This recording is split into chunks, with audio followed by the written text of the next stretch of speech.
श्रोते हो नमस्ते. आपल्या सर्वांना शुभ दिवस. श्रोते हो, जीवनाचा प्रवास करत असताना जगणं प्रत्येकाच्या वाट्याला येतं, पण त्या जगण्यातून अर्थ शोधणं हे प्रत्येकाला जमतं असं कधीही नसतंय. कारण श्रोते हो, काही माणसं दिवस फक्त सरताना पाहत असतात, तर काही जण प्रत्येक दिवसाच्या अनुभवातून स्वतःला नव्यानं घडवत राहत असतात. आयुष्याच्या प्रवासात आनंद, वेदना, यश, अपयश, भेटी, विरह, अपेक्षा, संघर्ष आणि शांततेचे असंख्य रंग आपल्यासमोर येत राहत असतात. पण या प्रत्येक रंगातून मनाला समज, विचारांना खोली आणि जगण्याला नवी दिशा मिळत गेली तर श्रोते हो, आपलं जीवन सुंदर होत असतंय. माणसाच्या बाहेरचं जग हे जितकं विशाल आहे ना, तितकं त्याच्या मनातलं जग सुद्धा हे अथांग असतं. कधी एखादा शब्द धीर देतो, कधी एखादा अनुभव संपूर्ण विचार बदलून टाकतो, तर कधी एखादी शांत जाणीव ही मनाला पुन्हा उभं राहण्याची ताकद देते. म्हणून श्रोते हो, विचार हे केवळ वाचण्यासाठी नसतात, ऐकण्यासाठी नसतात, तर ते मनात उतरले, जगण्यात मिसळले आणि वागण्यात दिसले तर श्रोते हो, त्याचं खरं मोल ठरत असते. कधी वेळ शिकवत असते, कधी परिस्थिती शिकवत असते, तर कधी आपल्या स्वतःच्या चुका आपल्याला अधिक शहाणं करून जात असतात. प्रत्येक अनुभव आणि त्याच्या पाठीमागं एक अर्थ दडलेला असतोय, आणि त्या अर्थाला स्पर्श करता आला ना की माणूस अधिक संयमी, अधिक समजूतदार आणि अधिक प्रकाशमान होत जातो. आणि श्रोते हो, जगण्याची खरी उंची ही पद, पैसा किंवा प्रसिद्धीमध्ये नसते. ती मनाच्या परिपक्वतेत, विचारांच्या प्रामाणिकपणात आणि दुसऱ्यांच्या वेदना समजून घेण्याच्या क्षमतेत असते. श्रोते हो, हे जे विचार आहेत ते अशा जीवनस्पर्शी जाणीवातून जन्माला आलेले आहेत. मनाला थांबून विचार करायला लावणारे, दमलेल्या मनाला उभारी देणारे आणि आयुष्याकडं पुन्हा नव्या नजरेनं पाहायला शिकवणारे आहेत. बघा, पटतंयत का? पटलं तर नक्की विचार करा. चला, आजही आपल्यासाठी सुंदर विचारांची ही शिदोरी, ही मालिका अशीच पुढे घेऊन आलोय. चला, करूया सुरुवात सुंदर विचारांना, सुंदर सुविचारांना.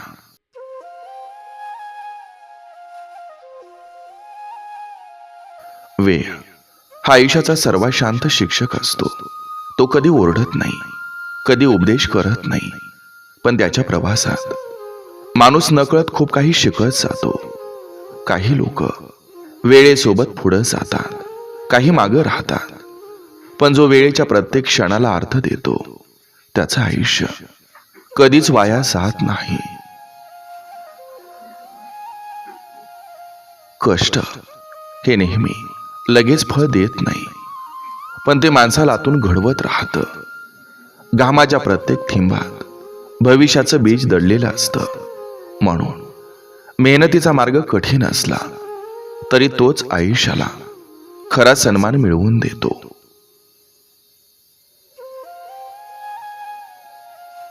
प्रवास फक्त एका ठिकाणाहून दुसऱ्या ठिकाणी जाण्याचं नाव नसतं. तो स्वतःला ओळखण्याची प्रक्रिया असते. प्रत्येक वाट माणसाला काहीतरी शिकवते. कुठं संयम, कुठं धैर्य, तर कुठं स्वीकार.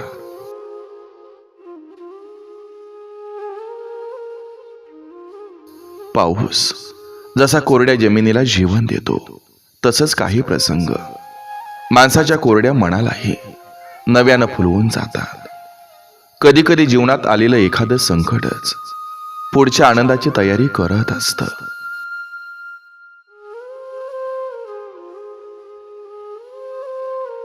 माती साधी असते, पण तिच्या जीवन उगवण्याची ताकद असते.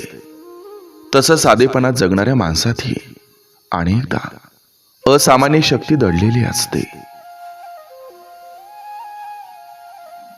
स्वप्न ही फक्त झोपेत पाहण्यासाठी नसतात, ती जागेपणे पूर्ण करण्यासाठी असतात. स्वप्न माणसाला पुढे चालायला शिकवतात, कारण स्वप्न नसलेलं आयुष्य दिशाहीन होतं.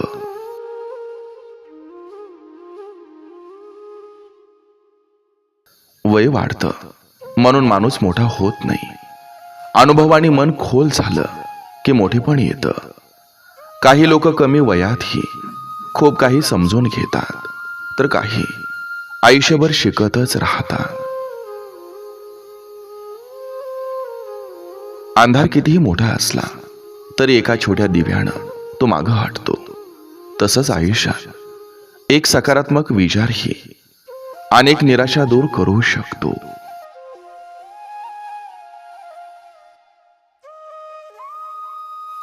प्रत्येकाची वाट वेगळी असते. दुसऱ्यांच्या पावलावर चालून थोडा प्रवास करता येतो, पण स्वतःची दिशा शोधायची असेल तर स्वतःची वाट तयार करावी लागते. परिश्रमाचं खरं समाधान बाहेरच्या कौतुकात नसतं, ते स्वतःला जाणवणाऱ्या प्रामाणिकपणात असतं. जेव्हा माणूस मनापासून प्रयत्न करतो तेव्हा अपयशातही त्याला समाधान मिळतं.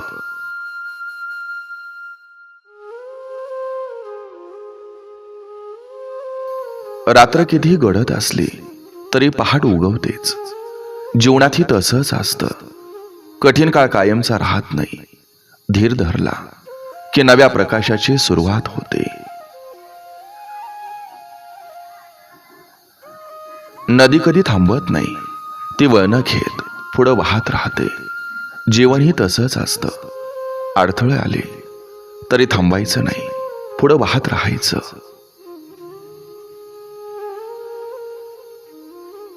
लहानसं बीज जमिनीत पडतं तेव्हा कोणी त्याकडे लक्ष देत नाही, पण काळानंतर तेच मोठं वृक्ष बनतं.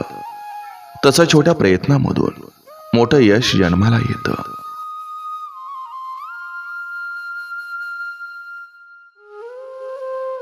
धैर्य म्हणजे मोठे शब्द नव्हे, ते शांतपणे चालत राहणं असतं. अडचणीने वेढलं तरी मन न मोडता पुढं जाणं, हीच खरी ताकद असते. शब्द हलके वाटतात पण त्यांचं वजन मोठं असतं. एक शब्द मन जिंकू शकतो आणि एक शब्द आयुष्यभराची जखम देऊ शकतो.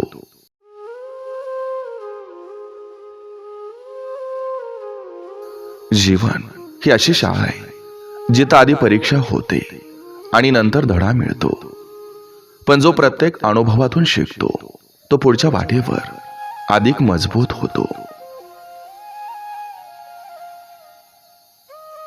आशा ही मनातला दिवा आहे. परिस्थिती अंधारात गेली तरी आशा जिवंत असेल तर माणूस पुन्हा चालायला तयार होतो. समुद्र मोठा असतो पण तो असंख्य थेंबांनी तयार होतो. तसंच आयुष्याचं मोठं यशही छोट्या प्रयत्नांनी तयार होतं.